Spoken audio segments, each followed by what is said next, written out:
Hello. I can't Good hear you evening. guys. I couldn't hear you there for a sec. Oh, Hey, there you go. Yeah, how are you guys doing? Wow. Should we say the Pledge of Allegiance or something? Yes. This is the first annual StreamTeam inaugural address. StreamTeam inaugural address from Washington Apiary.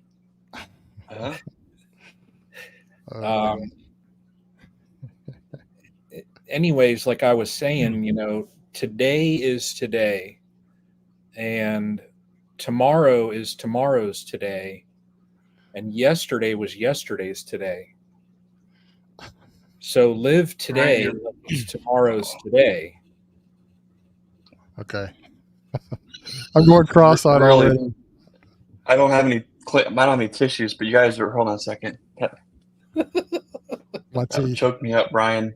That really tugged on my heartstrings there. I want to, Brian and Bruce, in all seriousness, I want to thank you guys for nearly 2.5 years of sharing our beekeeping journeys, where we are doing the best that we can to be a lighthouse to others, to be the change that we want to see in this world, one hive at a time. And I think so many of us are dedicated to literally make beekeeping great again. And it takes so many folks doing what they do best, sharing in those things together. And it's a beautiful time to be a beekeeper. It's a beautiful time to be in this community. And I'm looking forward to this chat, fellas. I think it's going to be a great bee chat. It's going to be a great bee chat. It's going to be a bee chat of the which no one's ever seen. It's going to be great. It's going to be great. All other bee chats, they're losers. This chat here, the greatest bee chat. The greatest bee chat on Wednesday nights. Every other bee chat on Wednesday nights, they just.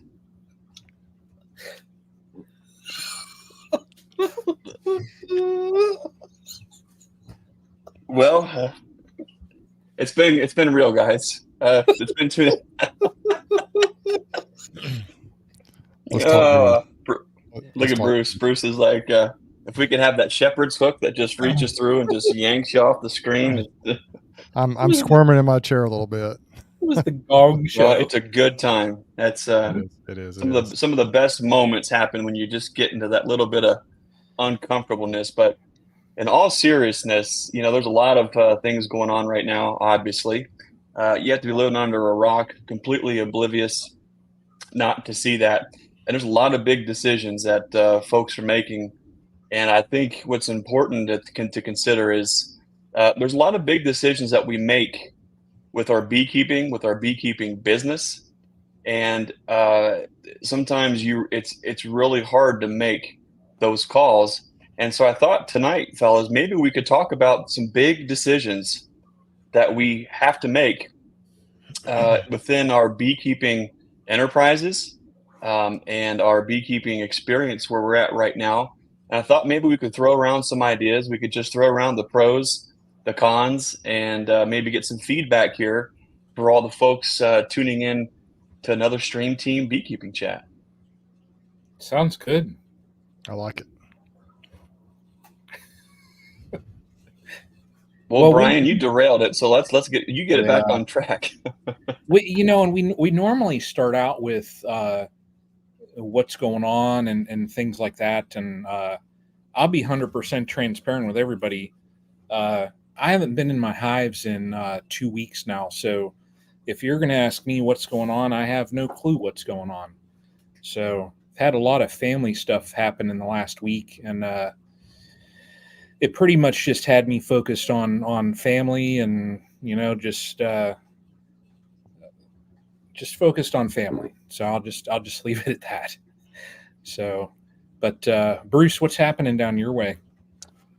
Well, we've been I've got them all treated now for mites. I put some Apiary in them all. We finally got the rest of that done on the rest of my colonies last week. So we've got mites being treated on most of my colonies when we pulled honey on the 21st of June. And then I had that one bee yard that we kind of had to stagger a little bit to get all the strips in there and get it done a couple of weeks later, 2 to 3 weeks later. So one thing I'm interested in doing is seeing what the difference is in the health of the bees.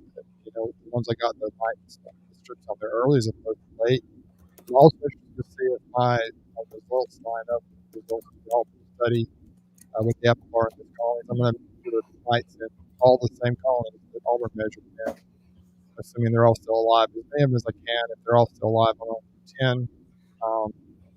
Can you guys hear me okay? Bruce, no, check your mic connection there, Bruce.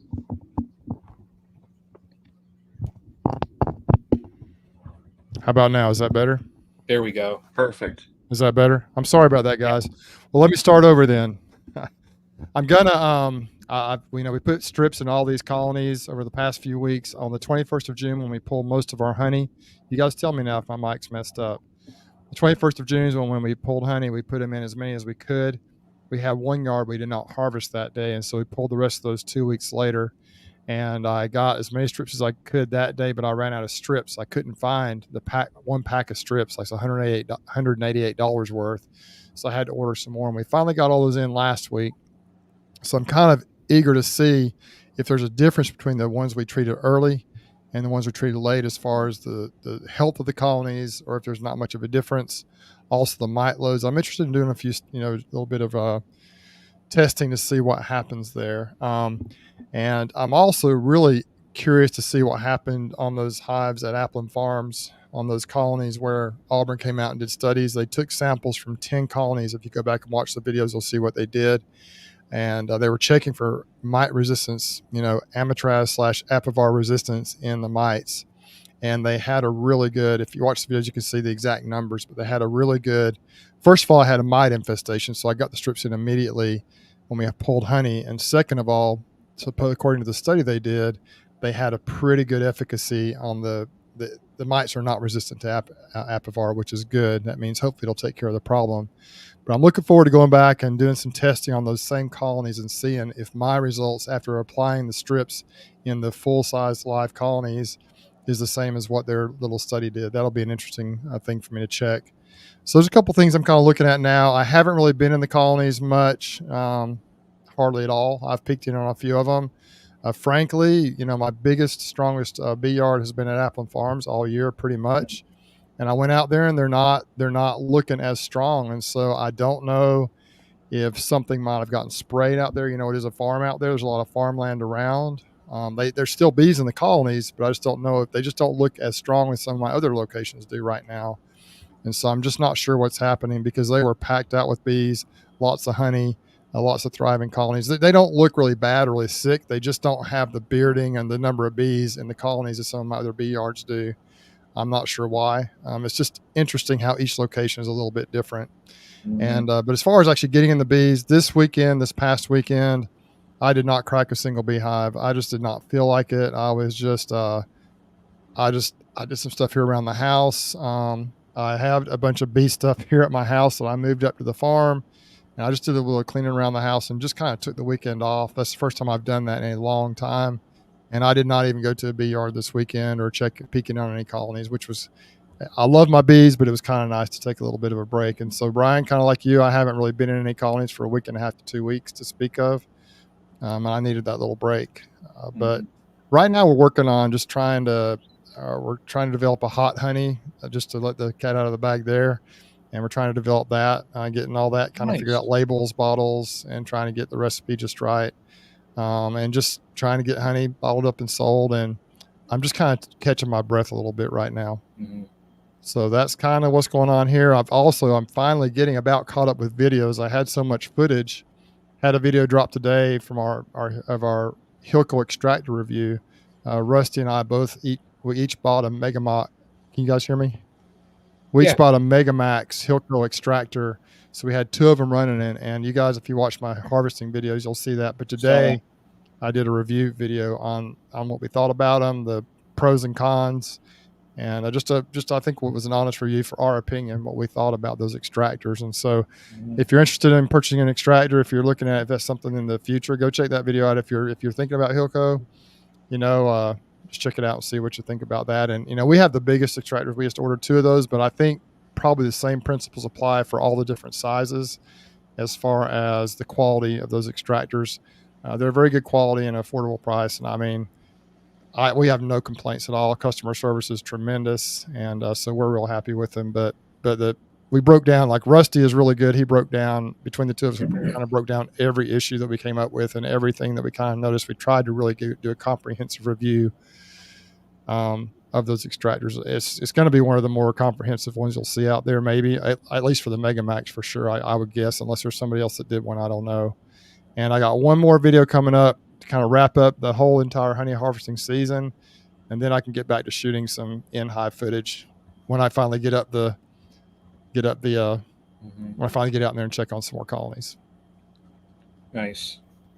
Before we jump to Greg, I do have I put a video out that it's about 2.5 weeks past the time when I filmed it. It was just talking about my honey harvest and stuff like that. And I actually have my quail video that I've been working on for 2 months.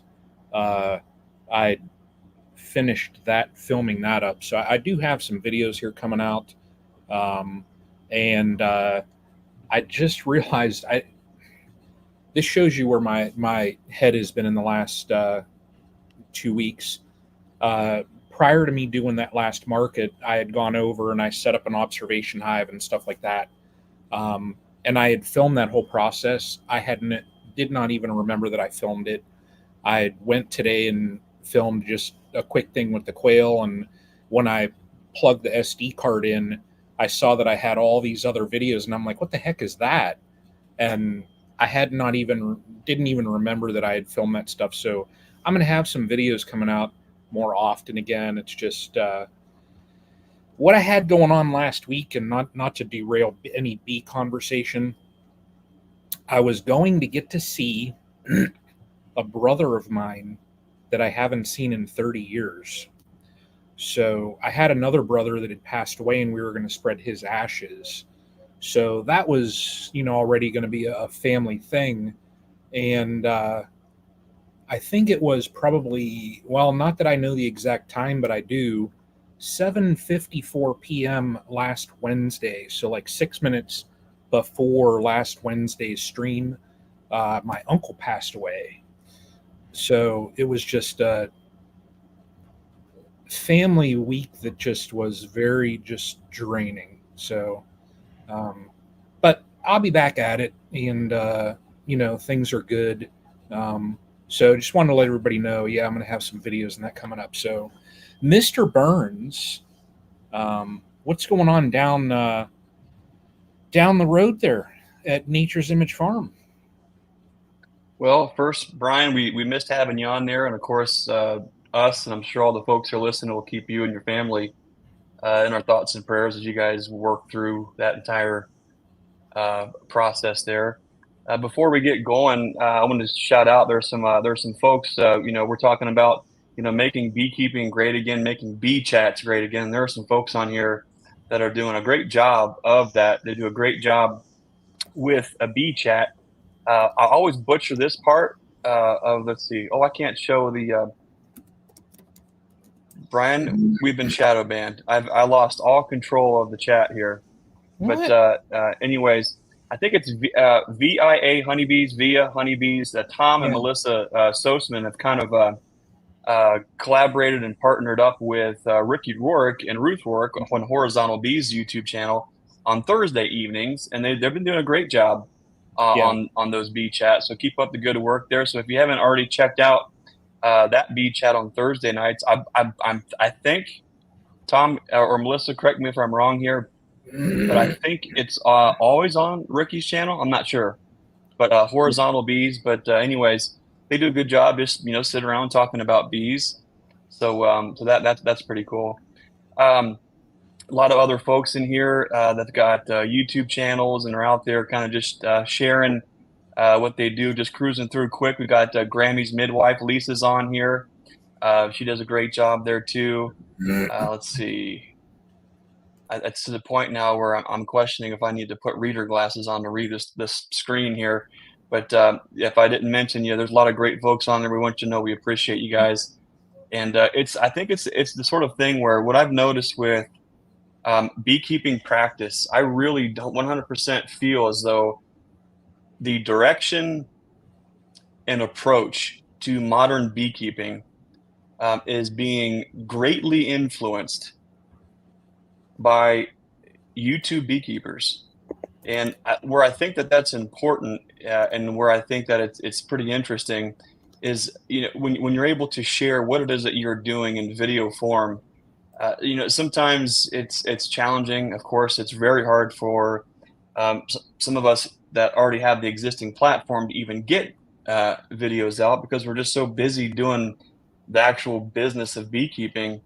But what I enjoy about it is you get to just see into a little different look, a little different thing, just a slightly different, or sometimes greatly different way of keeping bees. Or where I kind of jam out is, if Bruce and Brian and I, all three, and maybe this could be a fun collaboration video in the future, which is exactly what we all have time for, is more video collabs. But it'd be cool to, maybe we should do this. What if the three of us, just for instance, we had a quick video of how we light a smoker, where do we stand and how do we approach the colony? How do we crack the lid? How do we move through a colony? And then what is our mental approach as we go through it? If we just took the three of us, which I think a lot of folks over the last 2.5 years have gotten to know us pretty well. If you just took those three things, light a smoker, approach a colony, crack a lid, and what we're thinking, like, it would be wildly different. And I know for us, it's wildly different from week to week even, because it's not just, we don't just have a honey production colony. We've got cell starters, we've got finishers, we've got mating nukes, we've got nukes, we've got drone saturation colonies, we've got riffraff in between, we've got learning yard colonies, and we've got like a monster hive colony. So, but I think what's interesting is even if you get to just see into somebody else's operation just a little bit, that's great. But for me, what I really jam out on is the mental approach. What is Bruce thinking? Not in a negative way, Bruce, but what are you thinking when you are approaching a yard of 24 or 12 or 48 or whatever that it might be? What's Brian thinking when he pulls up and goes into his bee yard? Like, what are the thoughts that are going through your brain? How are you making those decisions, and what determines what you do next? So a lot of folks spend too much time probably trying to figure out, trying to plan, try to strategize, trying to plan out every single move of everything they think they might see and encounter in the bee yard. And you end up with a beautiful quote, maybe a mental approach I learned from Joel Salatin, or at least the phrase, but paralysis by analysis. You end up trying to analyze what you're getting ready to do to the extent to where you actually are so paralyzed you can't even make the step forward. And I find myself even sometimes doing that, where there are so many options, there are so many things that could potentially needing of our care. That's like, okay, well, what are we doing today? And so, anyways, I think it's neat that there's so many folks sharing their experience on bee chats and videos and things like that, just to help us all get into just get a little bit of a glimpse there. So again, shout out to all the folks that are doing bee chats and videos. You guys are great. Brian, what I wanted to share today is I don't often get a chance to do this. I'm going to see if I can make the magic happen. Let's see. Okay. The magic is happening. There we go. Let's see. Window. Okay. So beekeepers are some of the goofiest folks that I've ever met. Okay. Let me just say that. But some of them are just plain nuts. Let's see. How do I? Man, it's not letting me. You want to do that? There it is. There it is. Some of them are just plain nuts. See what I did there? See, right. Mr. J.W. Irwin came all the way out from Illinois, spent a little time fellowshipping, and wanted to pick up some genetics, take back to his place. And I thought, man, if JW and his buddy come all the way out to Ohio, we would have to go to the envy of all of the content creators and manufacturers and reps that have been and visited Nature's Image Farm. We always try to go to Tom's. And so I had to take JW there to this special place and get some fried bologna and a Buckeye Sundae. What a cool place. We've said it a million times, but bees are the conduit to the people. And it is just an absolute blessing to be able to call so many folks like JW a friend. So that was pretty cool. I'm going to show you. Let's see if I can do this again. And Brian, I might need your help. Let's see. It's like this computer has never done this before.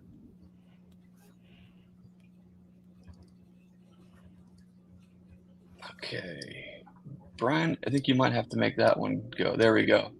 And this past Saturday at Nature's Image, we had a honey extraction learning yard event where we just showed the folks who are interested kind of how you go through, how do you process, how do you pull honey on a very basic small scale. How do you pull honey? How do you process it? And we were absolutely graced with Larry and Marianne Sears came up from West Virginia to spend the day, and they were just such a blessing to so many. Mm-hmm. They're not the kind of folks that want you bragging on them, but if you know Larry and Marianne, you just know the kind of folks that they are, and they are absolutely a lighthouse to so many folks. They are literally you talk about folks that are shining God's light onto others. Mm-hmm. I think of them. They're just awesome and incredible folks. So that was a lot of fun. But I got to tell you, I got to warn you. You know, you look at Marianne. She's just so graceful, and you look over at that buzzard on my shoulder there, old Larry. You know, he might look like he's just a nice guy there, right? But let me tell you, that fella, he's an instigator. He is absolutely an instigator, and I'm going to show you why. Let's see here if I can do this next one here, Brian. So here we are, and Brian, we're in the learning yard, and we're pulling honey, and we've got some beautiful honey pulled off. It was great. It went excellent. And then I had a box that I was ready to pull off there, but it wasn't quite done yet. Somewhere in between, and I thought, well, guys, what do you want to do with this? And let me tell you. This guy here, he's an instigator. That's what he is, Larry. He's an instigator. He said, that monster hive looks like you could probably go a little higher. So sure enough, that's what we did. So right now, let's see if I count. We're at 1, 2, 3, 4, 5, 6, 7, 8, 9, 10, 11, 12. We're at 12 boxes tall now. And what is so cool is, for all of the doubters and the folks that think that there's no bees in these boxes, we had some folks there in the learning yard. I couldn't even see to crack the lid. But as soon as you crack the lid, I said, "What do you guys see?" And they said, "Oh my gosh, bees! There's bees coming out of the top box still. There's bees coming in the bottom." And so what we did is we just put that partially drawn super on the very top. And I said, "Guys, ordinarily I'd probably like to under super this." And so I didn't get any volunteers. To take all those supers off to slip the partial underneath of there. But Larry, no, I'm just kidding. He's just, when I grow up, I think I want to be Larry Sears. He's just a solid, salt of the earth dude. But so that was this past Saturday, the learning yard. The monster hive is just getting absolutely out of control. And at some point, I can only kick this can down the road so far. I've got to make a big decision, guys. The big decision for Nature's Image Farm right now. There's a lot of big ones, decisions that are just magnanimous. They're big, no matter which way you cut it. This is a big decision too. Is how long do we let this thing go? Maybe when we get around to it, we'll talk about pros, cons, risks, things like that. Wow. And how that maybe plays into some other big decisions that we have to make. But again, shout out to all of our learning yard folks all over, not just like locally where we're at, we have so many great folks from like Fairfield County and Muskingum County and Licking County and Franklin County and Guernsey and Noble and all the surrounding where we're like in their backyard. But then we have this extended family, this extended learning yard family that is literally coast to coast, where folks will fly in, drive in just to be here. And I really appreciate everybody, no matter how far they come. But when folks come, it's such a beautiful family, a beautiful fellowship of folks.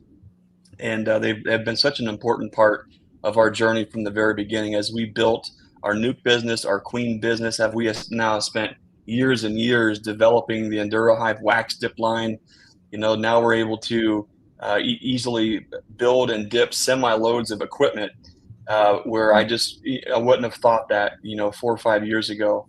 But it's just a beautiful thing, and bees are just a conduit to the people, and the people truly are an enormous blessing for us here at the farm. So shout out to all of our learning yard folks there. That's kind of what we've been up to recently. As far as the bee work go, it's actually a really busy time for us, because I know at July, right around the 4th of July, right around Independence Day, I'm also thinking I'd really like some independence from working these colonies so hard so often. But we have to be mindful of that and know that we've gotten this far in the season. We can't just take a breather. We've got to finish strong. We got to get in there. We got to do the work. We got to see where we're at. And we've been busy just making an enormous amount of splits, requeening, which is just, I think after within the next 3 weeks or so, nearly every single queen in our outfit will be a fresh queen from this year, with not counting some breeder queens and things like that. But that's just an enormous amount of work. The big, I want to share this, the big success that we've had this year is we had a yard of bees that absolutely, for lack of a better word, went ballistic. And it was a VSH cross with our Caucasian carnies. And it just, we've talked about it in that Randy Oliver episode, Brian, on your last live chat. And it was not good. It was absolutely horrific, and it got worse and worse and worse. I am really excited, though, to say that that day that I was just so sick to my stomach, when you're in a situation and sometimes you're not really sure which way you need to go, if you just take a step back, sometimes you have, in this situation here, we have a yard with this investment of time and resources and ideals that we thought we needed or thought that we wanted to incorporate. And you're so stuck up on that it's really hard to take the next step, right? All you want to do is see this project grow and flourish and turn into the expectation that you had for it. And no matter if it's a honey crop, no matter if it's how many splits you're going to make, no matter if it's how many queens you think you're going to make, how many nukes you want to sell, we sometimes set ourselves up for failure in the fact that we will push ourselves and our bees all the way to the breaking point in trying to achieve a certain goal, when in reality, sometimes we just blew right through a red light to do it. And if we were mindful and we actually look back at the dash cam, we might have seen warning signs up and flashers for 40 miles before. But we were so blind to the finish line. It was pedal to the metal. Let's go, let's go, let's go, let's go. Well, that was kind of us with this VSH trial, this VSH project. And I'm so happy right now, because what we have left is we're in that moment, right? And you're upset, you're angry, you don't know what to do. But what you do know, all of a sudden, you just start to step away from it, and you hear that small, still voice. Your heart starts to tug, and you say, okay, let me detach from this. Let me reassess the situation. Let me put a plan together, and let me make a call.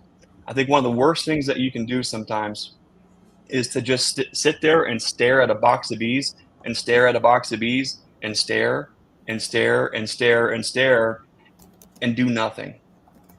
I think sometimes it's important to just make a call, crack a lid, make a call, and then know I'm owning that decision, whatever that it is. We went through all of those cantankerous, spicy ugly, horrific, ballistic queens.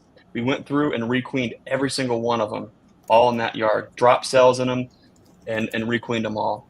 We have some F1 crosses that we have off of that line, and there's one Queen Zero, and Queen Zero is the original. She's the original parental line that we crossed up, and she had 0 mites last year. The only problem with her is she's so small still. She's just barely in a 10 frame single all year long. They're spending so much time capping, uncapping, capping, uncapping, pulling brood, doing this, doing that, that they just can't get it together. But for some reason, I'm hanging on to that one. Everything else was completely gone. And I'm so happy because Brian and Bruce, when I went in there, Bruce, Bruce, you obviously know when bees get a little chippy. Brian, you've had some chippiness that you've eliminated from the gene pool, but to have bees that literally find you and start swirling your head and start pegging you in the veil, that's a horse of a different color. That is nothing that we have ever have or seen with our stock. And really, it wasn't until I just looked back on some footage that we took. When you're in your veil, or worse off, when you're like me and you're going into your bee yard like you normally do, and you're just getting a feel for the temperament, like it's not a big deal. But I learned quickly when I go to this yard, you have to veil up when you get out of the truck. That's maybe normal for some folks, I guess. Maybe we take that for granted on how gentle our bees are. But I am so happy because, guys, after going through and requeening all those, I can literally walk around that yard with no veil. And when I want to work the bees, I can do it in shorts and a t-shirt and back to a veil again. Guys, it's unbelievable because what we think we know about bees and crossing bees and aggression and hygienic behavior and how these are supposed to or aren't supposed to pass down, which side is recessive, is the aggressive side, is the hygienic side, is that fraternal, is that only on the mother side, is it on the grandpa side, and you have to get down to a couple generations to see it expressed. There is so much nuance, so much confusion with that unless you are really setting yourself up for many, many, many, many colonies in an isolated yard for many years, you're never going to get to the bottom of it. But I felt so good about the fact that these bees' nature 100% turned around by just requeening them. And I thought that was absolutely unbelievable. There's a lot more to process on that, but that was a 20-minute, that was a long story long on what's new at Nature's Image Farm, but it's a really exciting time right now because I really feel like I have a vision for the future, and God has put little signs along the way the entire time that now I'm really starting to say, hey, you know what? I did remember seeing that caution. I remember seeing that one and that one and that one, and it's all adding up now. But that's kind of where we're at right now. Last year, when I had those couple colonies, the VSH colonies, they chased me all over that darn yard like it was no tomorrow. And I made the decision I have to get rid of them. And now this year, so I think basically, I think every queen that's in my yard now, Greg, is from you. And in fact, my mom made a comment the other day. She said, even when the bees were cleaning out the supers and when they were starting to get a little bit more protective because the flow stopped, she said, I didn't get tapped or pinged a single time. So you could tell their attitude is completely night and day difference. Yeah. Wow. Yeah. Yeah. Good stuff, though. Well, guys, as you are working through your seasons right now, what are some decisions? I kind of went on there about some tough genetic decisions that we had to make. What about you guys? What are some tough decisions that you're kind of thinking about and trying to process right now? Bruce, Jenny. Well, right now is when I typically find that I have the most loss this time of the year. And so far this year hasn't been too bad.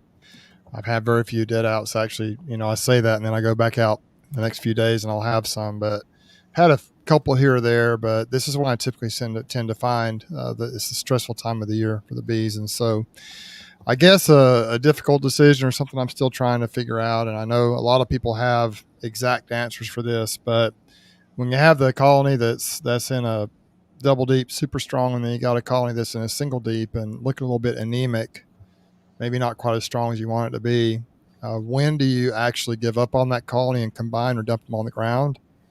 Or when do you go ahead and just give them a chance to keep going? Occasionally, we'll have one of those that scales back. It could be genetics. It could be something, as simple as like a European foul brood, where if you requeen or if the food resources improve, they just turn it around and they blow it out next spring. So that's something I deal with, is when to actually, if you walk up to the colony and you see the yellow slime coming out of the front, it's a dead out. Or you can sometimes tell by looking down there might be cappings in front of the colony where the bees have robbed it out. It's a dead out more than likely. But when they're just kind of starting to struggle a little bit and you're just not really sure what to do, that's a difficult decision to make. And I've gotten to where I'm less and less tolerant of weak bees. I still sometimes let them kind of hang on, but I'm less and less tolerant of them, because I think if you have 10 colonies that are weak and you let them all go, you may have one or two that bounce back the next year in the spring. But most of them are going to fizzle out, at least in my experience this time of the year. We discussed last time, Greg, a little bit about genetics. I think we talked about that quite a bit. And I watched the video that you guys did with Randy Oliver that night when I couldn't be on here. And, it's just part of my problem is, and I've just got an inconsistent situation in my bee yards. I've got everything from, Carniolan / Caucasian type bees all the way up to full-fledged Cordovan Italians. And so I got all ends of the spectrum, and I don't have the bees really, I've got kind of a little bit of everything in every yard. And that's what happens when you do feral bees sometimes. My operation started out as, a lot of feral bees, local swarms that I caught. And I've cleaned a lot of that out. I do still have a lot of those influences in my bees, but I've got a lot of bees I brought in from the outside. And so I don't have a lot of consistency across my bee yards. And so that makes it difficult to know when to make that decision. And after listening to Randy Oliver, and then we talked some Greg last time about this a little bit, I've got some ideas of what I'd like to do moving forward, but still, I still don't know exactly. I do need to put just more emphasis on the calm nature. I do. My bees overall, if you'll say super feisty was 100% as it was 2 or 3 years ago, on an average, my bees were probably, an 80%. I had some pretty feisty bees. They're not like Arizona or South Texas bees, probably, with the Africanized nature of them, but they were pretty nasty in some of my bee yards. Now I would say that's toned down to maybe a 30 or 40%. And I'd like to get them down to just a really gentle bee. And it's taken time to get there, but I think I'm getting there. And so that's my issue. I don't mind wearing a suit when I go to work my bees. I don't mind it. It doesn't bother me. I know some people, but I've worked my bees, which is, I always like to wear a veil. I just prefer to do that. I think I'm just not, it's not that I get nervous.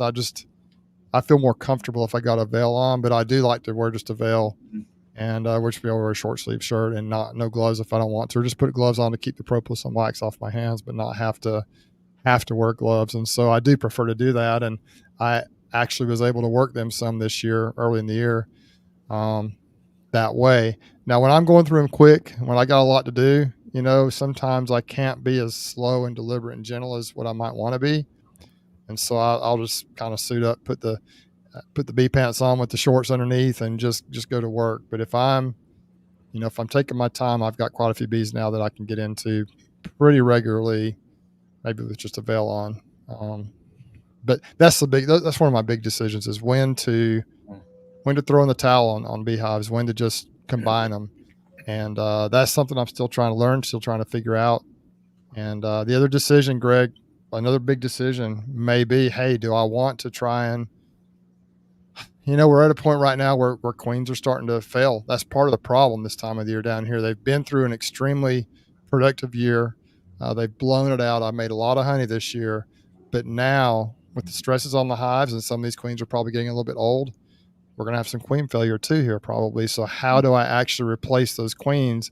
It's difficult to raise queens here right now because once again, we're in somewhat of a dearth typically this time of year. So are there going to be drones enough to raise queens? Are they going to be willing to accept those queens? And so do I bring queens in from the outside? Do I try to breed some of my best queen? What do I do? Those are some tough decisions that I have to make. And I think the toughest one is when to just fold them, because you just want, they're like your babies. They're like your livestock, like you say, Greg, it's like a unit, it's like something that you care about and is a living organism. When do you just give up on it? The beautiful thing about bees though, is you can dump them out or you can combine them and they'll still survive. It's not like you have to put down an animal. The bees are still able to fulfill their purpose even if they are working with another colony to do that. So that is one way to look at it, is you're giving both colonies a better chance to survive and succeed in what they're trying to do if you combine those colonies. Mm-hmm. Just a few thoughts. That's a challenge, Bruce, because if we go back to the first tough one, and maybe in the comments here, what do you use as a metric to pull out the Kenny Rogers? You got to know when to hold and fold them. Yeah. When do you walk away? What in the comments here, let us know what do you look for? Is there a single piece of info or data that you see that you use to make that decision? Because a lot of folks, Bruce, if I go back to 5, 6, 7 years ago, I was so focused on increase and growth and getting more colonies that I was willing to go into the winter with more numbers of unhealthy bees, thinking that I would come out of winter with a higher number of bees than I had before I split. And what I end up finding is those older queens, the ones that were on the fence, the ones that I wasn't quite sure if they were going to make it, you have enough cycles of that, enough years and enough units of seeing that same thing over and over again, and then having the experience that says, hey, 3 frames of bees in November with no brood on the horizon and very little feed, not going to make it. Seems like that's a no-brainer. But what we sometimes push and try to make happen as beekeepers is the complete opposite of the reality of what these bees can do. And a lot of times you don't have the experience yet to know what the bees will do. And so when you gain enough experience, then you are blessed with wisdom. And that wisdom puts you in a position to make way better choices the next year. Mm-hmm. And so every year you build on that, and you build on that. So Bruce, I would say, I like this mental line of thinking that stems from a type of agriculture called permaculture, and the problem is the solution in this situation, Bruce. If the problem is I have these older queens that are failing, it can also be, okay, well, what's the solution to that? Well, if I have older queens that are failing, are those failing queens, in your experience, can they make it? Can they squeak through the wintertime to where then you can requeen them at the most optimum time for you, Bruce? Which sounds like that's probably like, what is that? March, early March? Yeah, earlier the better. February, March. Yep. If I have a mated queen, mated queens is the whole issue. Mated queens, you got mated queens, you can almost requeen anytime. And that goes into the second part of your question: is, do I bring queens in? What do I do to do that? But when you're looking at a colony to say, hey, what do I do here? Do I combine them? Do I shake them out? Do I crutch them up? Do I take resources from something else to try to get these through? Those are individual questions that, you know what, Bruce and Brian, if the three of us right now, imagine, if you would, you're sitting in your most favorite part of your apiary where nukes always do well. And so just think about that spot, the spot where just historically there's just a sweet spot where bees just seem to do well. Now picture a 5-frame nuke in that spot right now. Okay. And here we are, and it's this late in the year. It's late July, and you crack open the lid. Bruce, what would you want to see in a 5-frame nuke that your experience says, okay, a 5-frame nuke has to look like this right now, historically, to make it through the wintertime? What does that Right, look like to you, Bruce? right Right now in now. July and almost August, man, I've had them. It needs to have probably at least 2 or 3 frames of bees at least. Okay. If I'm like, I've had them survive much weaker than that. It's just we don't have the cold that you guys have up there. Mhm. But we need to have brood. We need to have healthy bees, vibrant bees, healthy looking bees, and sometimes they'll just make it through. I think a healthy brood pattern is super important. It's got to have healthy. They've got to be healthy bees. They can't be looking anemic and Right. sick right now. Yeah. They look anemic and sick, and especially if you treat them and they still don't straighten that out, something's got to give. Either they got to be requeened, they got to be combined or dumped. Something's got to happen because they're going to fizzle out. But if they look healthy and vibrant, I've caught late swarms that have done well, just small little swarms that have done well, and they've just kind of sometimes they hang back. I'll tell you this, I had some of the, I know it may not be your favorites, but some of the VSH queens that I had last year that went through the entire winter. They never caught any momentum last year. They were just in nukes hanging out. And this year they blew up into like double deeps made 3 or 4 boxes of honey for me and just looked beautiful and did great. But I was tempted to dump them out last year because they just stayed in a nuke. I got them in like April or May. They stayed in a nuke all year long and never did a whole lot. And it went all the way through the honey flow and everything. Of course, our year last year wasn't very good, but they just absolutely exploded this year. Had I dumped them out, I wouldn't have had that opportunity to make honey this year.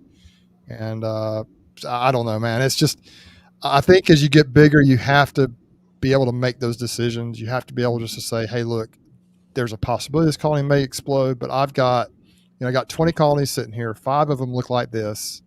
Let me just combine some of these resources. Let me dump them on the ground or let me requeen them. If you got a way to requeen them, let me requeen them right now and just watch them and let's see what happens. Because if you dump the nukes out on the ground or if you combine them with another one, then you have more equipment going into next year to explode and expand.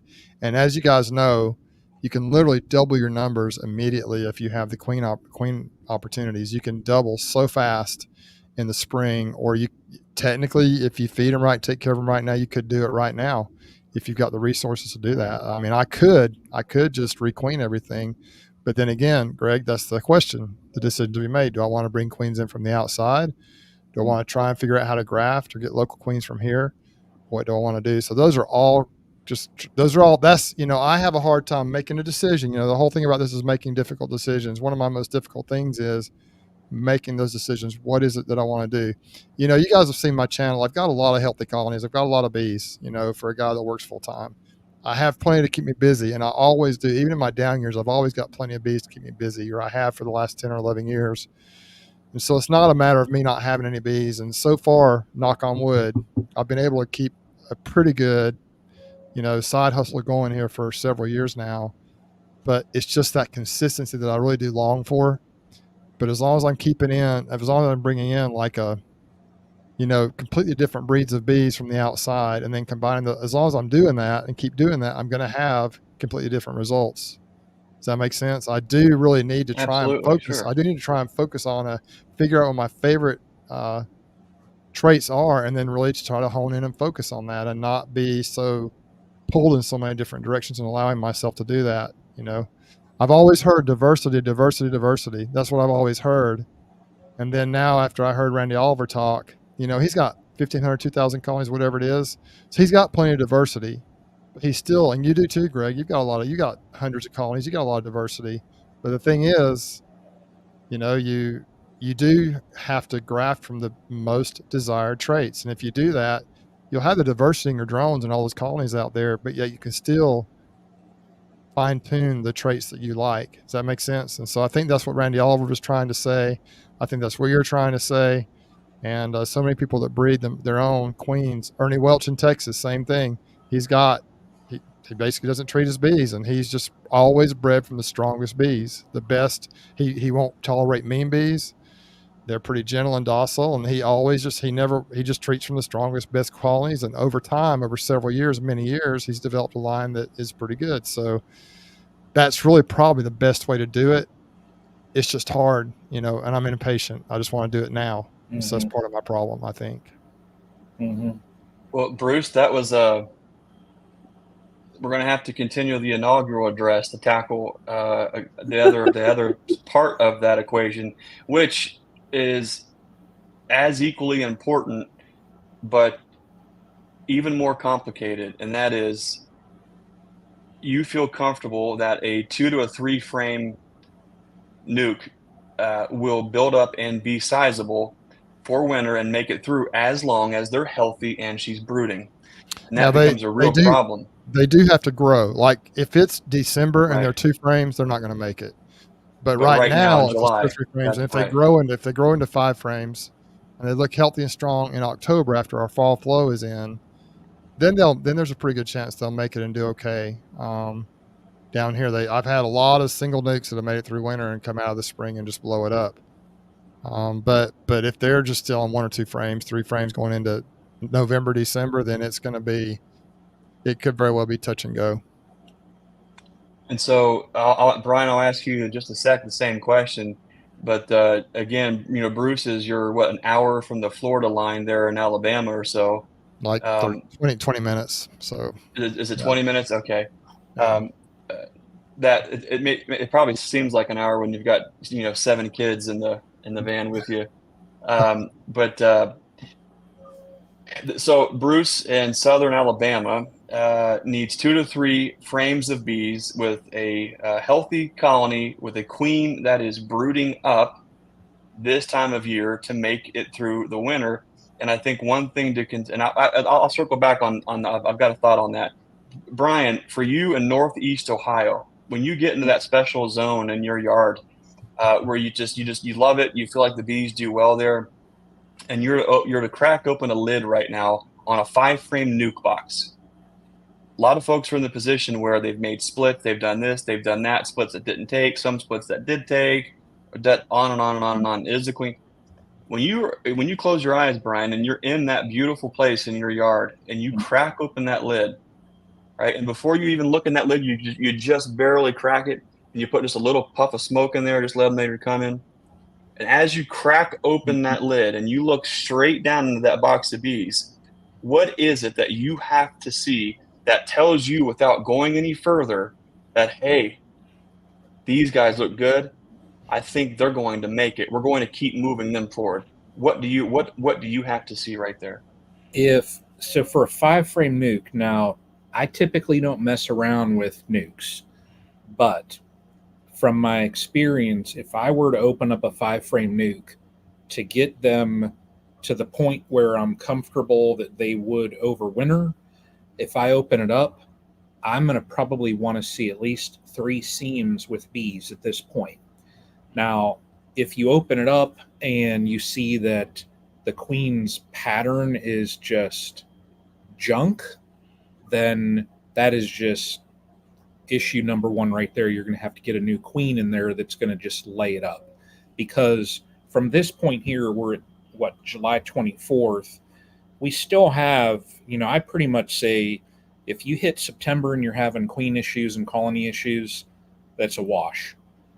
So we still have a little bit of time. So if you do have a laying queen in there that is just a powerhouse of a queen, she's going to fill that box out.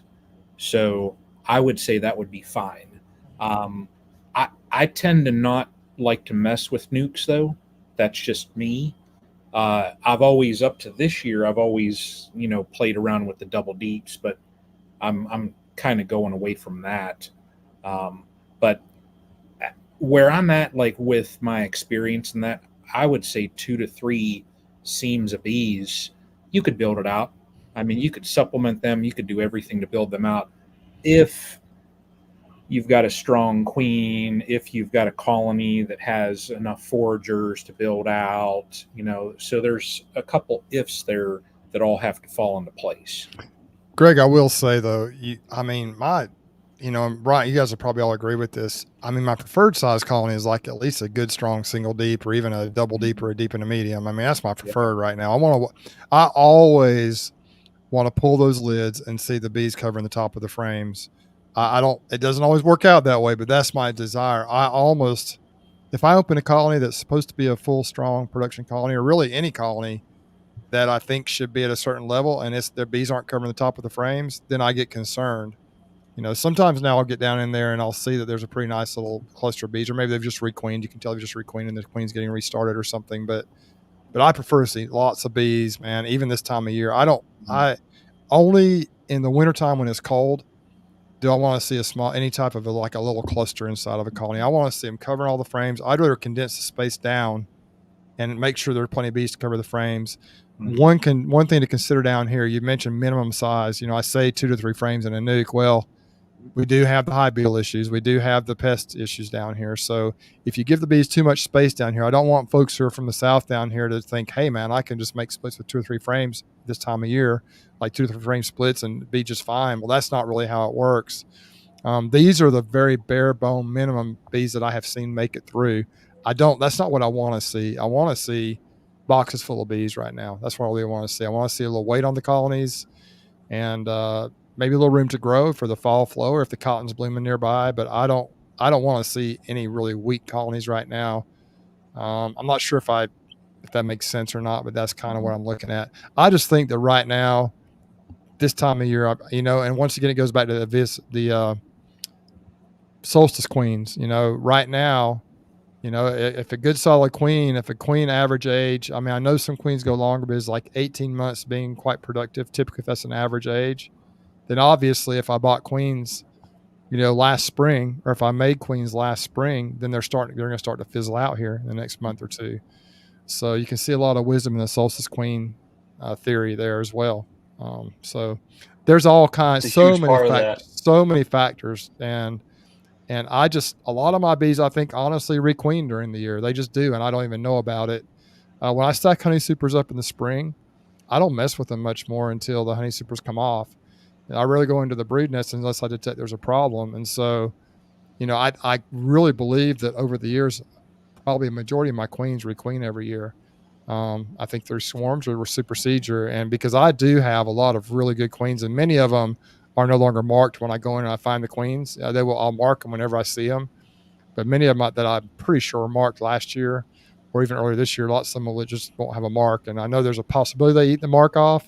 But I think many times they just supersede or swarm is what happens when, you have new, vibrant young queens in there. I don't know. It's tough for me to really be intentional and replace all my queens. I know some people do it, but that's really hard for me to do. I just can't. I just don't know how physically I can do that. Either physically, if I purchase queens, it's too much money. I don't want to spend that kind of money to requeen everything. It's difficult for me time-wise to make all new queens.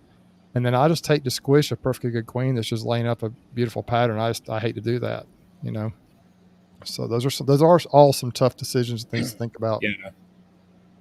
And a lot of that, so when we talked about a little bit, you build enough repetitions of doing something, you build experience, enough cycles experiencing a situation, and you make a call. And then after enough years of making a call, based on your experience, those outcomes, I think, is what leads to you gaining the wisdom.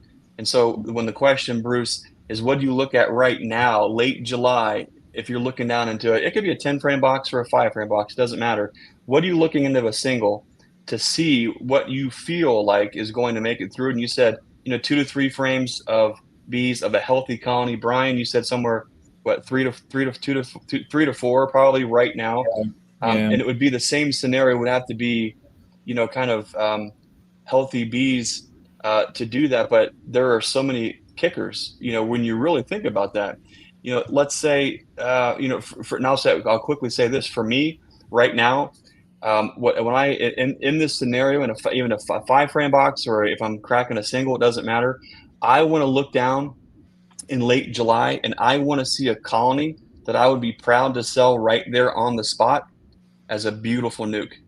If it right now is not the size of a beautiful nuke, then I have to start thinking about the future of that colony. Not to say it needs shaken out, Not to say it needs dispatched, not to say it needs combined, but I need to think about the future of that colony. And a lot of folks, I think it's based on what your goals are. For me, the future of my colonies, I may have a 2 or 3 frame split that is it's just rocking and rolling. Guess what? I pull a queen out as I'm going through for all of our queen shipments. She gets marked, she gets caged, she gets shipped across the country. A queen cell goes right behind, or a virgin goes in right behind, and I can stay on this 3 frame cycle over and over and over again, clear until October or the first part of November, and then I've got this little tiny colony that definitely is not going to make it through the wintertime, but I've got a fresh mated queen in there, right? That's an enormous asset. And Bruce, when you talked about what do I do? Am I going to buy queens? If I'm going to make them, I only have, no matter which way you cut it, you only have so much time or money. You never have both of them at the same time. And if you are a beekeeper right now that has both time and money, you have opportunities that 99.9% of the rest of the beekeepers don't have.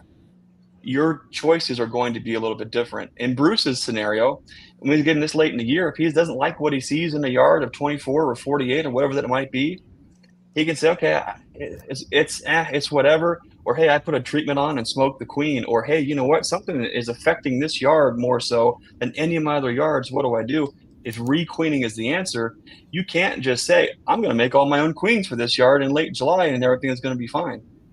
You're running out of time to do that. You can import queens in to do it. And I'm not opposed to importing queens. But what I can tell you is that one of the most beautiful, you could call it a blessing, you could call it a luxury that we have with our bees is consistency. And that is the most challenging and difficult thing that I think us as beekeepers can ever achieve is consistency to say, let's just take 100 colonies. Over 100 colonies, 75 to 80% are going to do this. Once you can get to that point, that is huge, right? Because you're always going to have outliers one way, no matter what you do. Even with grafting your own queens and controlling your drone stock, you're always going to have outliers. And the outliers are the ones, in my opinion, that you actually look for, and it helps steer and give you a little bit of direction on where you're at, where your main body, your main breeding group is. So why does that matter for Bruce right now? Well, until you can somehow make the time to graft all of your own queens off of queens that you think and feel have enough track record to give you what you want moving forward, maybe you can or can't do that. Maybe you have to bring in 40 or 60 or 120 queens that are all fresh mated queens to make all those splits to build that consistency. I don't think bringing in queens is necessarily a bad thing at all. I think a lot of us would agree that there is something special about diversity and hybrid vigor, but I think there's also something to be said about the bougie boutique queen breed collection that a lot of us beekeepers do. Well, we'll have 6 of this and 10 of that and 20 of this and 40 of this, and it all gets mixed up in a yard. And as you're sorting through and trying to figure out what the problem is, now it's hard for you to know, especially when that was last year and you've got drones from all of them out in your areas, mating with your queens. It's different than I think. We don't breed cattle for a living, but we've had enough cows on the homestead to have a fairly decent idea that you need a boy and you need a girl, and those two get together and there's one, maybe 2 offspring, and you have an entire 11-month life cycle or 18-month life cycle or sometimes 24-month life cycle if it's growing up for beef, to say, hey, here is the carcass conversion, here is the overall leggy or big boned or all the little attributes. It takes you that long, 18 to 24 months to see what that looks like if it's for beef. In worst case scenario, you have one bull that has seeded your entire pasture of, let's just say it's 12 cows. So you've got 12 calves now that are going to express some of these certain type of characteristics. If you don't like that, it's not the end of the world, because you can go after another bull, or you can have your cows inseminated. You can steer your genetic ship a little bit differently. I think with bees, it gets wild and it gets crazy. When you start talking about alleles and the genetic sets and how different that they are from drone to female and the combinations, of all of those different things, I think we have to be careful sometimes. At least for me, I had to be really careful, because when I started to see a massive attitude problem where yes, the bees were really good at keeping mites away, but they were even better at keeping me away, we had to put an end to that immediately. And we cannot, in my opinion, have those drones anywhere near our regular mating yards, because what I don't want to do is set ourselves up for the next 4 or 5 years to be constantly finding, imagine, Bruce, if you went to a yard of just a small yard, let's just say 24, a yard of 24 on 4-way pallets. You have 6 pallets. Imagine if you went into one colony out of every single one of those pallets. So 6 colonies in total were the ones that when you cracked the lid, they were swirling your head, blasting you in the face, and running you out of there. Like, how annoying would it be to be marking the lid and trying to, requeen all those ones that constantly do that? How long does it take you to chase that problem and put an end to it? From what I understand from some of the top minds in beekeeping genetics, is it can take you 4 years plus to filter and sort those issues out when it comes to aggression. That's why I say I'm a big proponent of bringing diversity in, of known stock that is going to do a certain thing, or at least you have an idea of what it's going to do. Bring those in, see what they do. If that's working for you and moving your outfit in a positive direction, start incorporating that into your bees. But don't go whole hog and say, here is super magic silver bullet queen, da da da da. All of our queens were doing it, or half of them were. Don't do that. And so consistency is key. But until you start making your own queens, it's tough to start to, you have a personal control of steering that ship. So you might have to compromise and say, okay, hey, I need 40 queens for this yard, this yard, or some here, something there. You might have to bring queens in to do that. But I'm in this weird place because I've had this thought over and over and over again. I've said it here before. I'll say it again. I 100% believe that bees are racist. And there was no piece of information that I had ever read or seen or heard that led me to believe that, only my field observations. I come to find out there is information about that.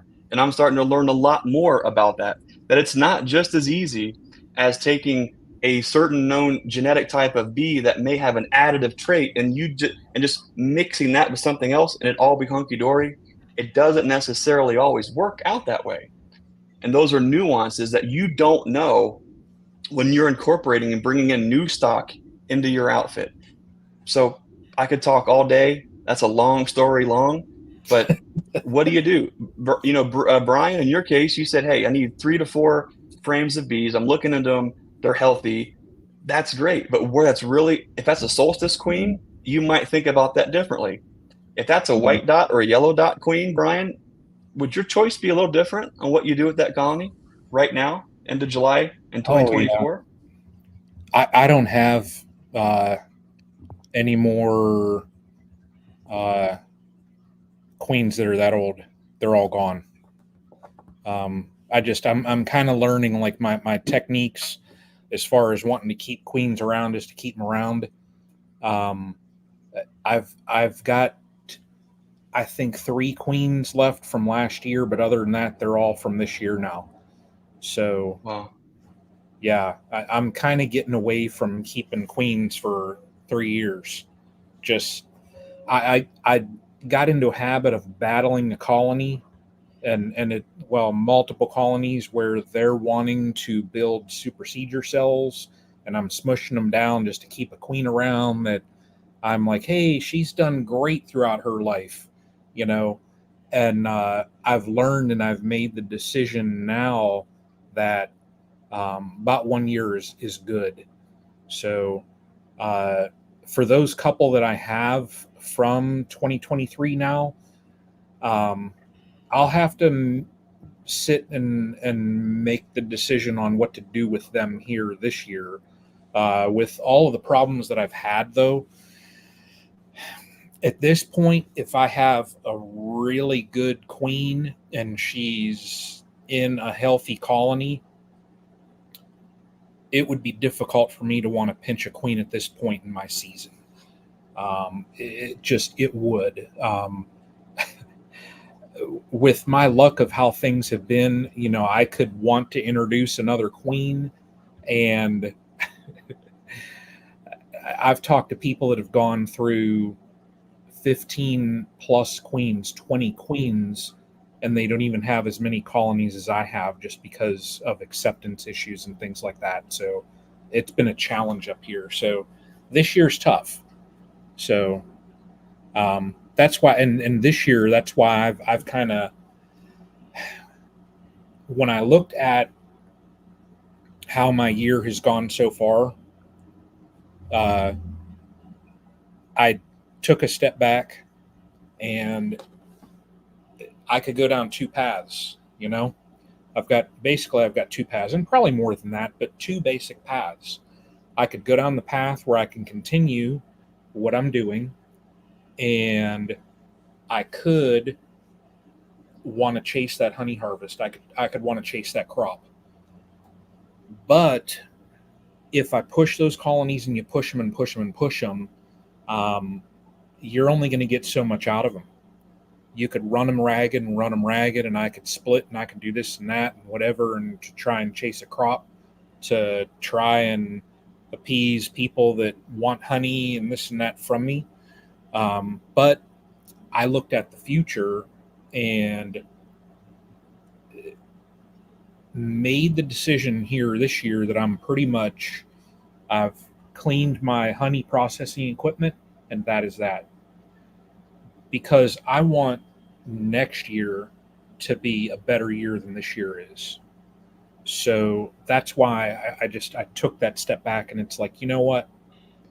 Just call it for what it is this year. And if I can build those colonies and they are 10 times stronger than what they are now, next year will be 10 times more successful. So it's tough sometimes because, you want to have, everybody wants to have a successful season. But I think with the experience, if this was the Brian of 4 years ago, yeah, man, I'd have been gung-ho and doing this and that and everything else. And, I know Ian's been watching me for some time, and Ian would be seeing another video over the wintertime where I would lose every single one of my darn colonies. But I've learned through my years when to take a step back, evaluate how things are going, and somewhat make the better decision for where I'm at that's going to lead to next year being more successful than what I'm having right now. So Brian, let's go around the room, talk about that as we close up the show. As you are, we all are facing, and everyone listening at some point are facing some tough decisions. It might not be an end of the world or kind of a cornerstone decision on your outfit, but nonetheless, it's tough when you don't have the wisdom or the experience to make a call. As you're going through your colonies right now and you're seeing things kind of manifest, and you see something that starts to raise the heckles up just a little bit, and you say, I don't know. And I'll ask Bruce the same question to you. Brian, what is your decision-making process? What does that look like as you're going through that colony right now, late July? We talked about what does a colony have to look like to make it through winter? What does a colony have to look like right now for you to say, no, not today? And what does your decision-making process look like to make that call, Brian? So for right now, all of the colonies that I have, they were all, I've got a couple splits, and then I've got a couple colonies from last year. They all have a deep on them. That entire box is being worked. They all have a super on them, and I've got two colonies that have two supers on them just because they were larger colonies, and I just wanted to still give them the room just because the populations were massive, And when I pulled my supers off, I didn't want to crowd them to the point that they were wanting to split to the trees for me.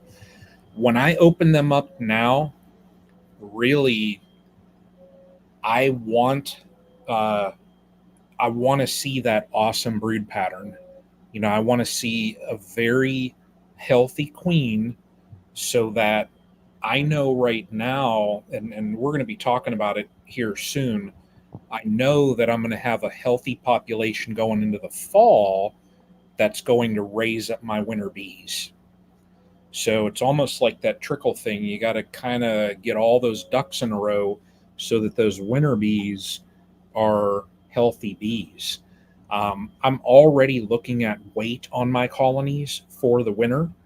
That's why I have that each colony has a super on them that I am not going to harvest, because this year, instead of going into the winter with double deeps, I'm going to do a deep and a medium. So it'll be a story and a half. So I already want a considerable amount of weight in that super.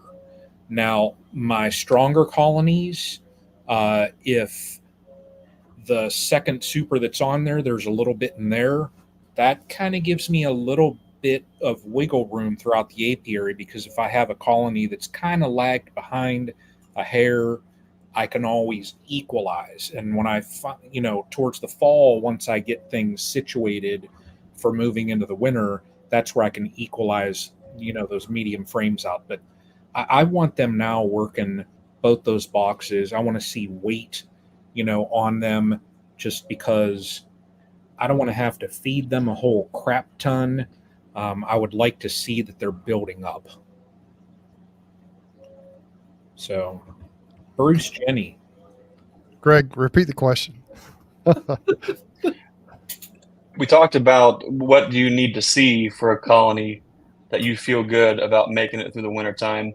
But when you crack a lid and see something that questions that, can you talk to us about your decision-making process? What does that look like mentally? When you crack it open, what are you thinking? What are you evaluating? And how do you actually make that decision? That's a good question, man. I'm still trying to figure that out. Sometimes I still let them go. If they're obviously way too weak and they're not going to make it, I'll just... And the other thing is, what do you do with the equipment? Like, if you have a dead out, what do you do with that equipment? Sometimes you can just slap that box on top of a strong colony.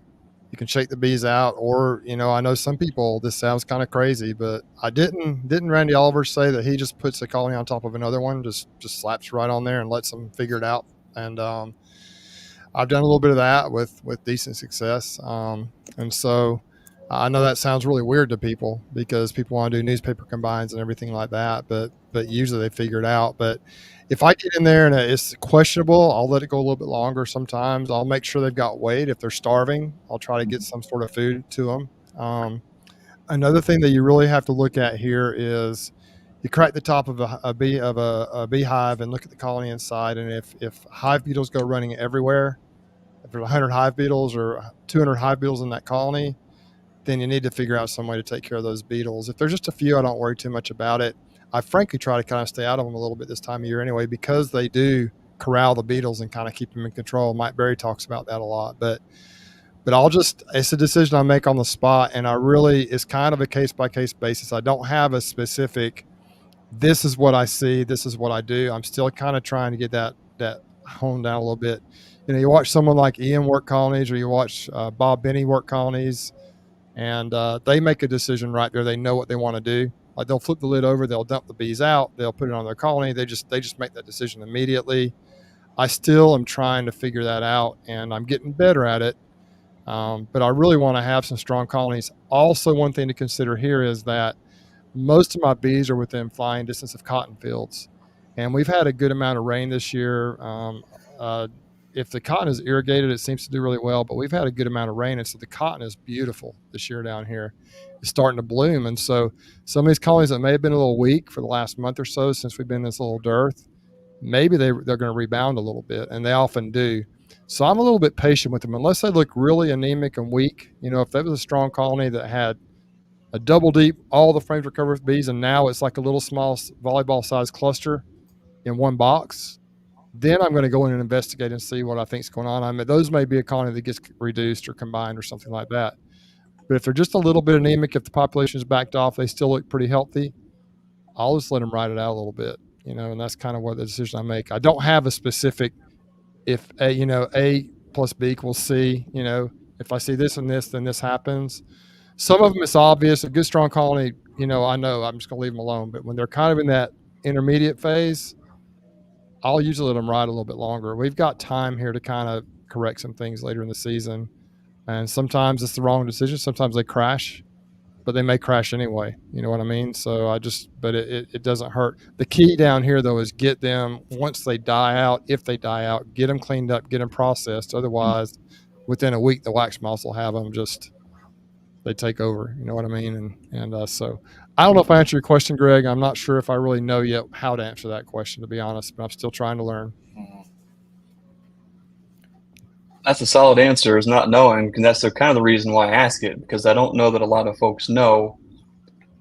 They get into this limbo land of being comfortable making a decision, making a call. What metric do I use to, like you just mentioned, do I need to have 1,463 bees per frame to make that decision? And no, but when I, as you guys were talking, I'm kind of straying off of my own thought process. And one of the goals I have is to kind of restructure our podcast a little bit, and to take the opportunity to kind of tear into some of these ideas and go down the rabbit hole and kind of flesh out some of these things in a little bit more detail.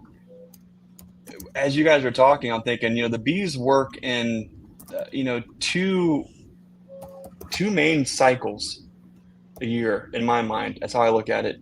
We go from winter solstice, from winter solstice on, they're in a growth cycle, right? And then when we hit summer solstice, they start to go into a conservative cycle, right? They start to slowly, doesn't happen overnight, but they're going back into more of a reserved scenario to get ready for wintertime. So you could argue from, at least in Ohio, from the end of December until late June, the bees are in a growth cycle. And then from the end of June back to the end of December, they're in kind of a decline cycle, or a reserved or conservative winter cycle per se.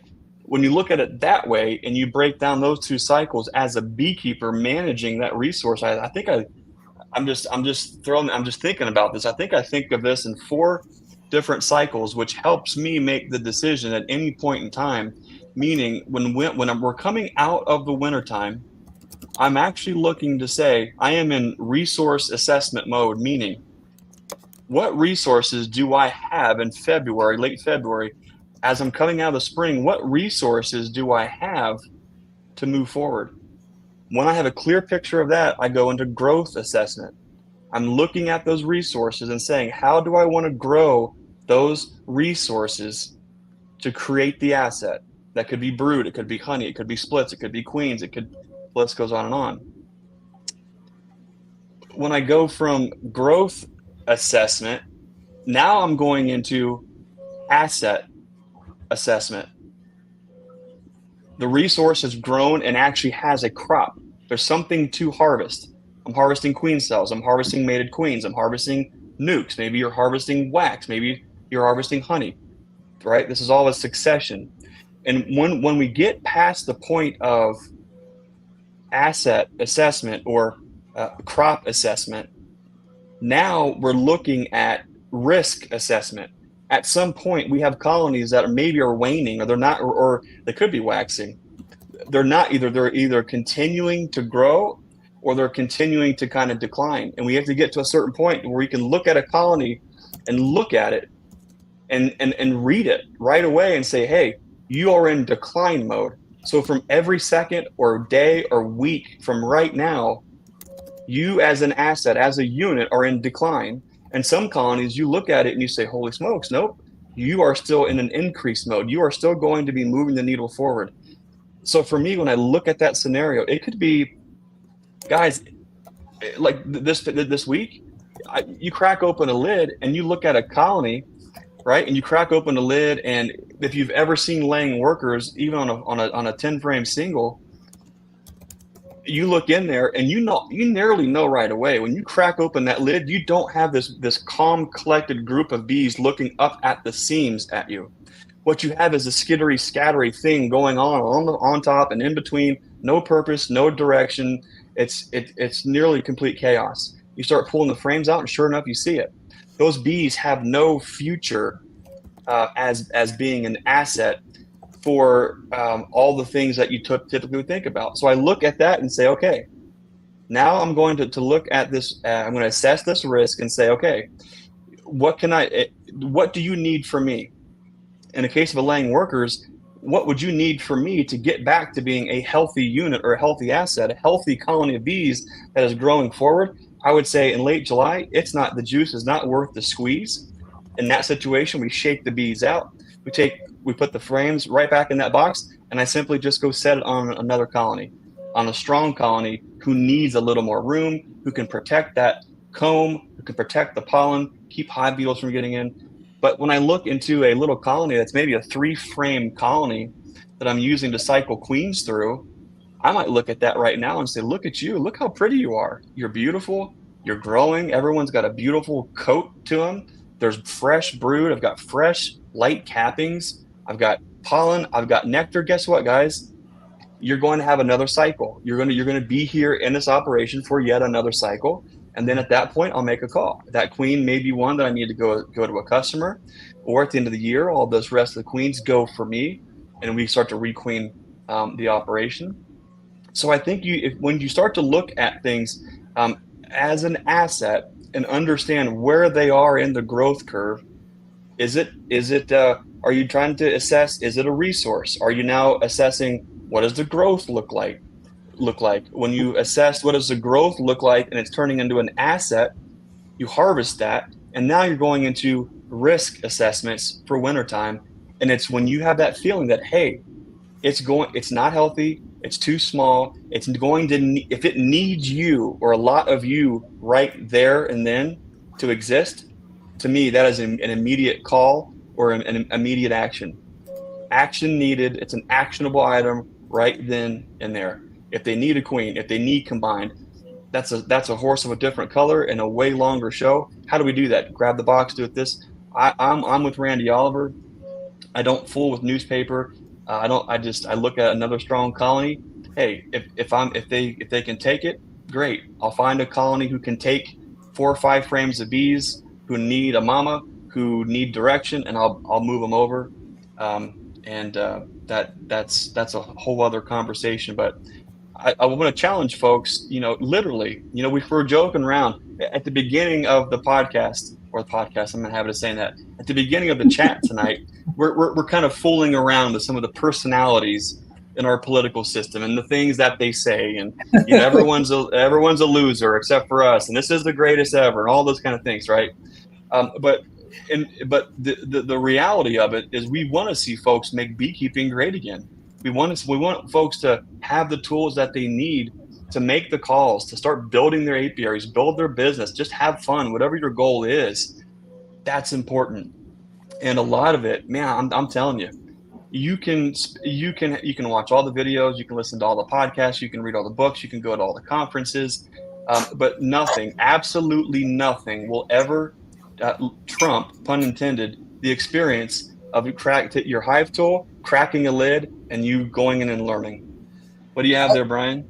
I do have a mug here, though, that, there's a little caricature on it. And Let's it says, you are really you're a really great beekeeper, the best, really terrific, just fantastic.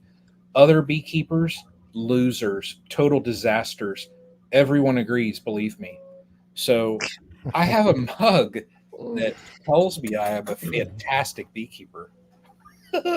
Likes of which has never been seen before. Guys, I could go on all night.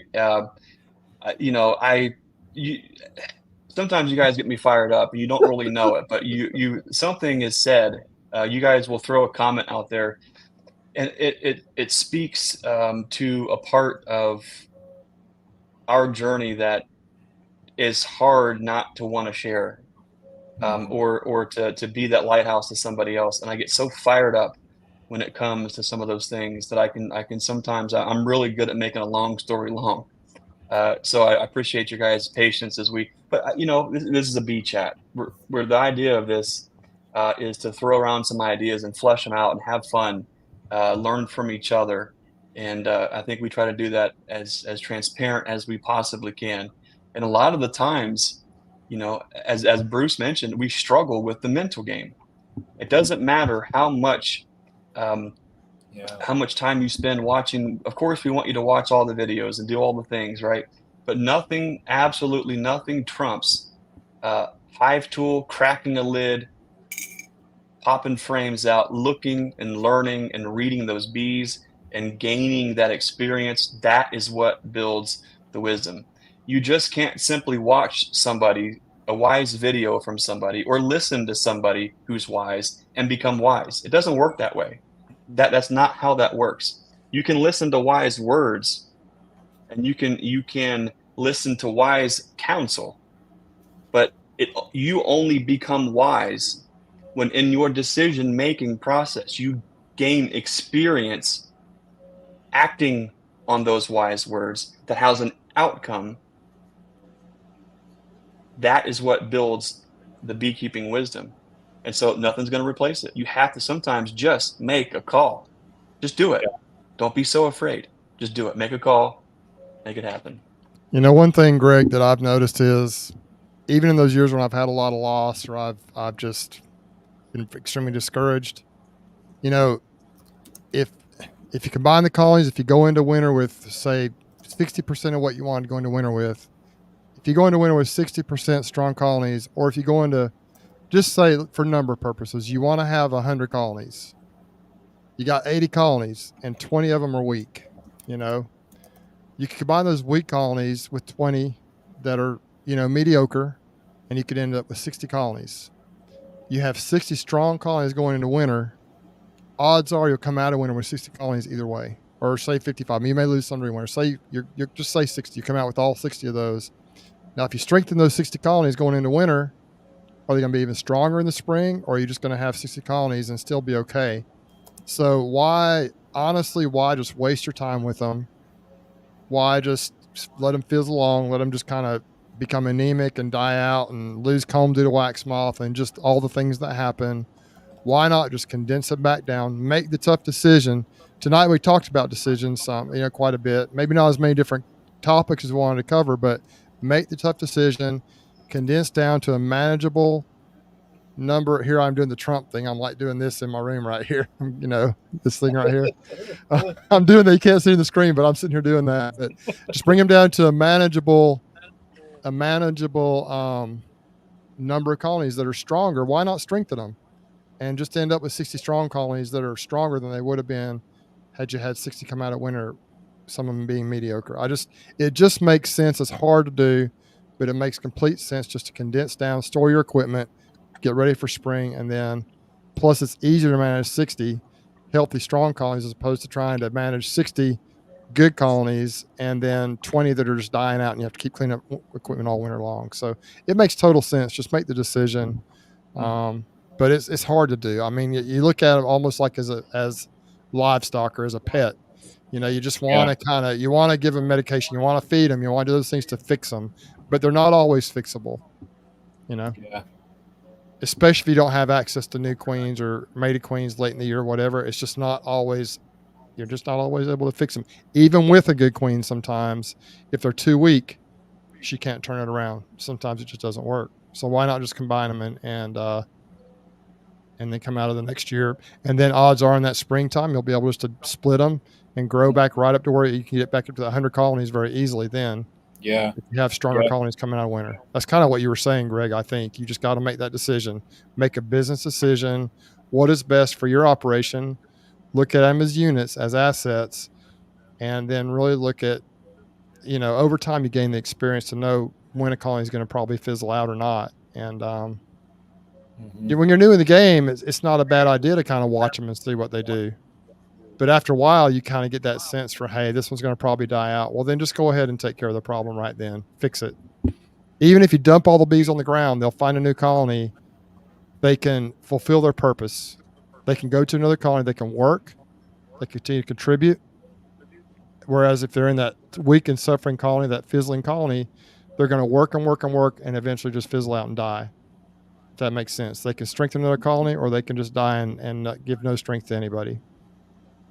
Just a couple thoughts. Good stuff. Brian, the last impersonation, you had a great one earlier there. As Bruce is going on, I can't help but think, doing nothing is doing something some of the time. Yes. If doing nothing is something. But if you're not doing something any of the time, then you're actually doing nothing. And which then you're doing something. Bruce and Greg, what I have to tell you is to live today like it was today. Oh and gosh. Yesterday was today's yesterday. But what you have to do is look at the future, because it is the future's today. So live today. All right. On that note, I just don't know that we can absolutely top it. Bruce, what's going on with you the next week? We are actually, my daughter is in the process of getting back to school for her last year of college at Auburn this year, undergrad. So either probably Friday, we're going to go up and kind of move her stuff out of her old apartment and kind of then in a couple of weeks take it back up there and move into her new apartment. We're kind of working through that process. So I may get in the bees a little bit on Saturday, just kind of see what the status is. And still trying to figure out that feeding thing. Down here, like I say, we've got cotton blooming, which is a pretty darn good flow. From most of my bees are in access to cotton, and it's fresh nectar coming in. They absolutely thrive on that. So I'm going to really kind of just try and just go through peeking on them. I'm going to see the overall health. May do some combining after tonight's talk. I'm still trying to decide whether or not I want to bring in some queens and just to use those to strengthen some colonies, or I hesitate to make a lot of splits. I've got to make that decision here in the next couple of weeks. But the problem is I'm not going to really be able to do anything major with the bees, any manipulations or splits, or really dig into them until probably the second week of August, because the next week we're going to go out of town on a little mini vacation. We haven't been out of town in a while. So I'm kind of, about 3 weeks away. So we got some plans. I'm not going to be able to get in the bees much for about 2 to 3 weekends from now. So anyway, not a lot really going on right now. Is kind of a dead period, just kind of walking around, peeking in colonies, looking at strength, making some of these decisions we talked about tonight. I will be pulling strips on those original colonies that we put strips in with the honey harvest. We're coming up on that in the next couple of weeks, and that's pretty quick to do that.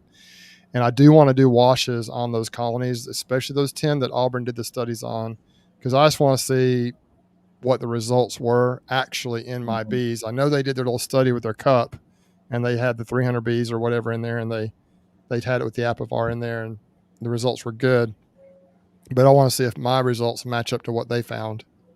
And if the wash counts were as high as what they got when they came and studied these bees, and if I can knock the mites down to just almost an acceptable range within threshold of 1 to 2 mites, 0 mites, whatever that is, 3 mites at the most. If I can go from 40 something mites in a wash to a 2 or 3% whatever, then that's going to be an incredible treatment. And I know Apiary still works. I know in certain parts of the country mites suppose are resistant, but here, at least in my bees, the results of my study were that they were not resistant to Apiary. So we're going to see what happens, but that's kind of where I'm at right now with things. We'll just see what happens. I'm starting to get excited. I'm absolutely exhausted and kind of a little burnt out on bees, burnt out on making YouTube videos and things for right now. Still got a couple things to do, but I'm in the back of my mind, I'm getting excited for 2025 already. So it's kind of, most everybody in this chat probably feels the same way. Some of you guys are still in the middle of your season, up north. I mean, July, August, you're still rocking and rolling, but down here, our season in large part is over, but now we're starting to really prepare for next year. So I'm completely burnt out, tired, and fatigued with the bees in some ways, but I'm super excited about next year already. Yeah. It doesn't work that good with this background on here. Good job, Bruce. You figured out the thing to do the thing. I did, but it doesn't work very good with this background. I need to get my other background for it to work better. Here, hang on 1 second. I got to find my mouse. Anyway, I know we're getting late in this thing. Yes, sir. There Unbelievable. Unbelievable. Yes. Yep. Well, next week here, I'm finally, I need to get into my colonies and just do an assessment of the entire yard. Find out where each colony is sitting, identify what the queens are doing, and I am getting in, it's going to be, what is it, like 10 days from now, Greg? I'm getting some queens from Greg.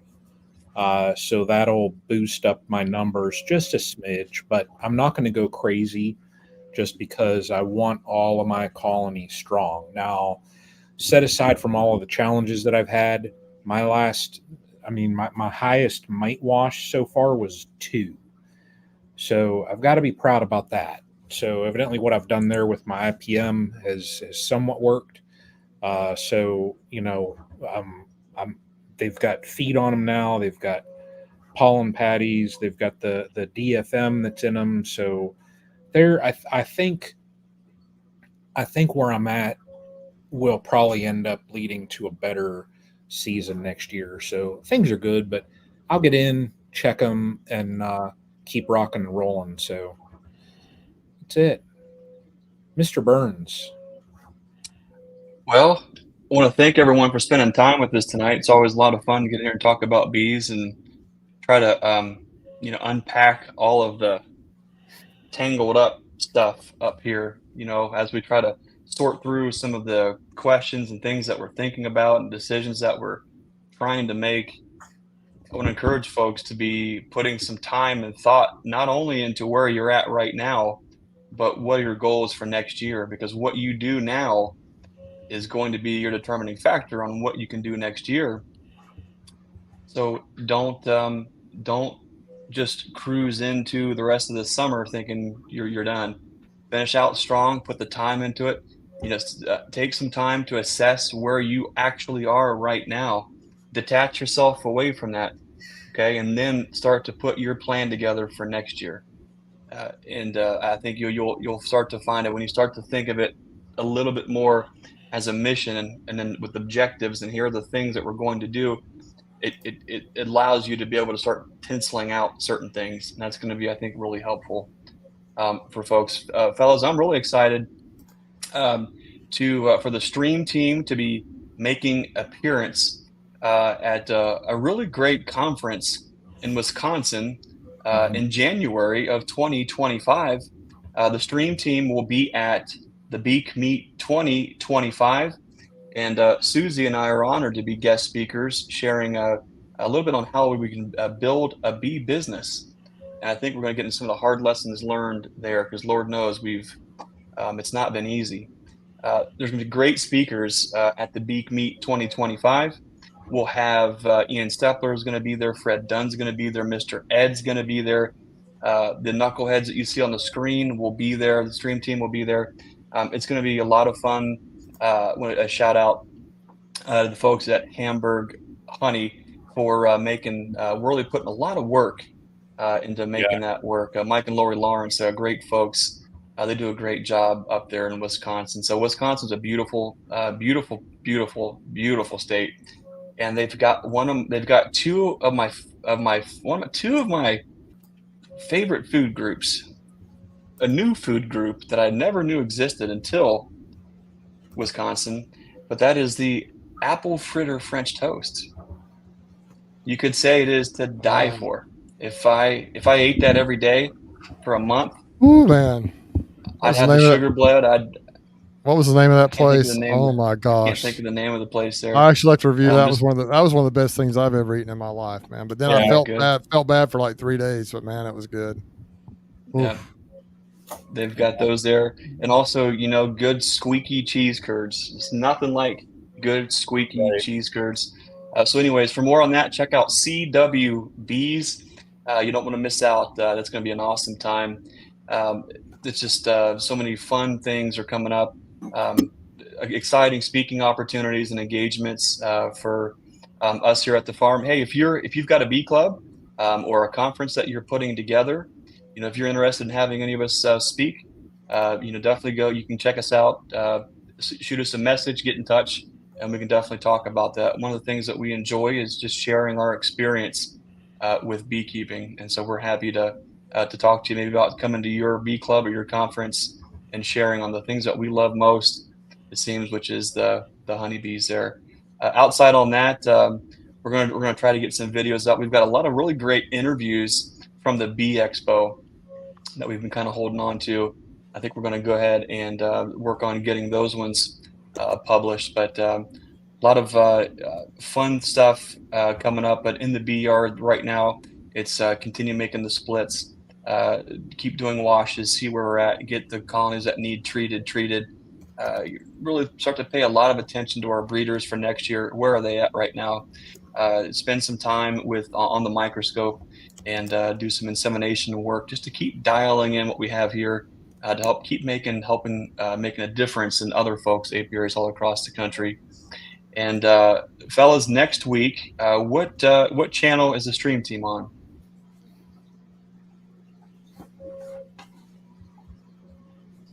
Mr. Jenny. Bruce's Bees, 8 p.m. Eastern next Wednesday. My screen's locked up here, guys. So Yeah. I'm just keep talking here. So that's kind of what's going on. There was a bunch of stuff that I thought that I wanted to talk about and say. I just really can't remember. But you know, on behalf of all of us here at the Stream Team, you know, we want to thank all of you for spending so much time with us and making this bee chat awesome, making this community awesome, and you know, for really helping to make beekeeping great again. You guys are awesome. We really appreciate you. And until next time, we want to remind you to be the lighthouse and be the change you want to see in this world. We'll see you next time. Thanks for watching.